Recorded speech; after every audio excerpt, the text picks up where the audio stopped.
Okay, in this part of the video, uh, I explain how to back up all your keys. Why do we need to back up all our keys?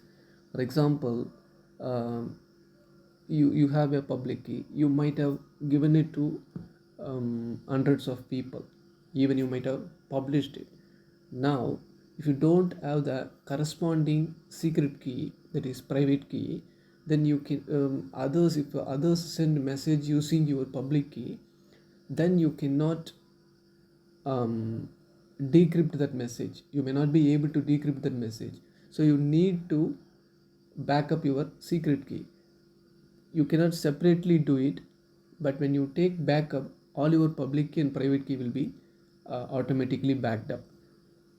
So when you change the phone, okay, you can import public key and private key from that backup. That is the reason why we backup. Maybe your phone may be stolen.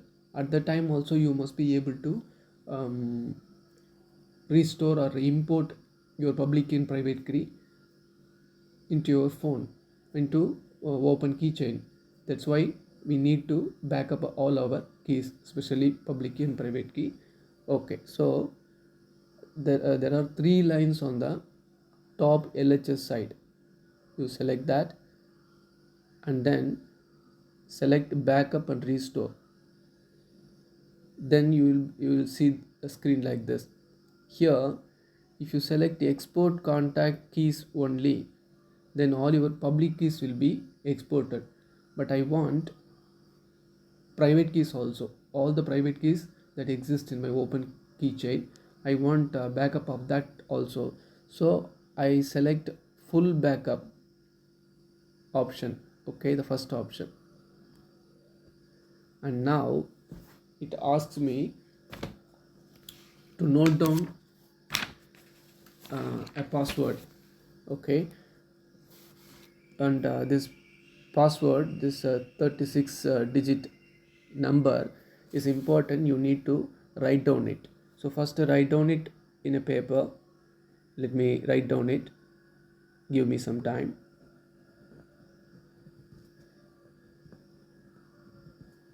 You also have to write down it when you create a backup of your own.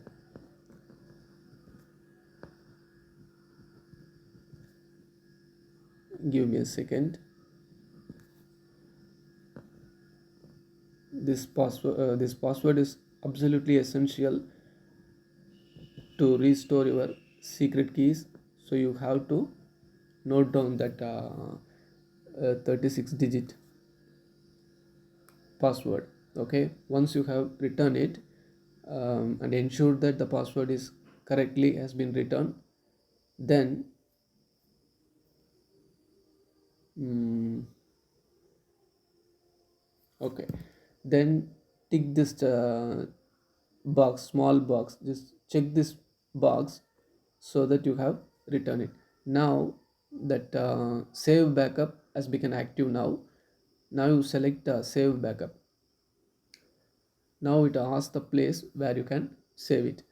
Now you save it somewhere. So I save it in the internal storage DCIM KeePassDB. There I already have another backup. So now what I want to do is I want to give a name to it. So I give demonstration purpose. So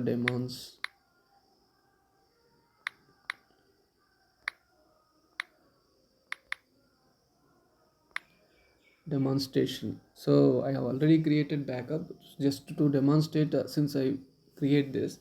So I give demonstration. Now click save.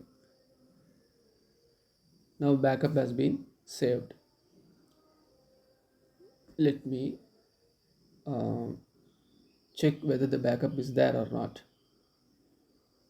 Mm,